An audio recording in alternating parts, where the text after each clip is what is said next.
খুব ধুনীয়া এটা জোনবিৰি পিন্ধি আহিছোঁ আজি আৰু সাইজটো দেখিছেনে কিমান ডাঙৰ এইটো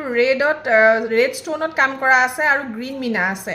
আৰু এইটো প্ৰিমিয়াম কোৱালিটি হয় দেই আৰু চিলনি দেখিছেনে ইমান ধুনীয়াকৈ চিলোৱা আছে আৰু যিবোৰ প্ৰিমিয়াম কোৱালিটিৰ হয় সেইবোৰ আপোনালোকে মন কৰিব ষ্টোন ৱৰ্ক কৰা থাকে যেনেকৈ আমাৰ ৰন্থলী গহনাত পাথৰৰ পুটা থাকে পাথৰৰ মিনা কৰা থাকে তেনেকৈ ইয়াত ষ্টোনৰ কাম কৰা থাকিব প্ৰিমিয়ামখিনিত আৰু যিবোৰ অকণমান ল' কোৱালিটিৰ হয় সেইবোৰত কালাৰ মিনা কৰা থাকে সো মই এইটো ওচৰৰ পৰা দেখুৱাই দিওঁ ইয়াৰ ইয়েৰিংযোৰ মই দেখুৱাই দিওঁ লগতে খুব ধুনীয়া হয় আৰু এই সেটটো মই দি আছিলোঁ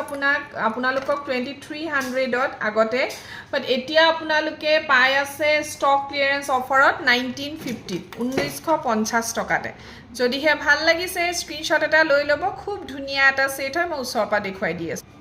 এইটো সব ওচৰৰ পৰা পাথৰৰ কামবোৰ দেখিছেনে কিমান ধুনীয়াকৈ কৰা হৈছে ক্লিয়াৰকৈ দেখিছেনে নাই আপোনালোকে জনাব বিৰাট ধুনীয়া এটা সেট হয় ইয়াৰে আৰু এটা কালাৰ আছে মই আপোনালোকক দেখুৱাই আৰু এটা কালাৰ আছে সব ৰাণী পিংক ষ্টোনত যিটো আমাৰ চিলভাৰত ৰুবি ষ্টোনত আহে ইমান ধুনীয়াকৈ কাম কৰা হৈছে ন এইবোৰৰ কামবোৰ দেখিলে গম পাব আপোনালোকে ফিনিচিংটো দেখিলে একদম প্ৰিমিয়াম কোৱালিটিত কৰা আছে আৰু এইবোৰত মাইক্ৰ' গোল্ড পলিছ আছে আপোনালোকৰ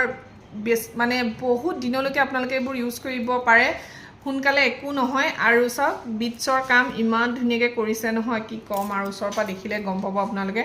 আৰু এয়া হৈছে ইয়েৰিংছ দেখিছেনে ইমান মৰম লগা আৰু এই সেটটো আপোনালোকে 1950তে পাই আছে সোনকালে মোক যোগাযোগ কৰিব থেংক ইউ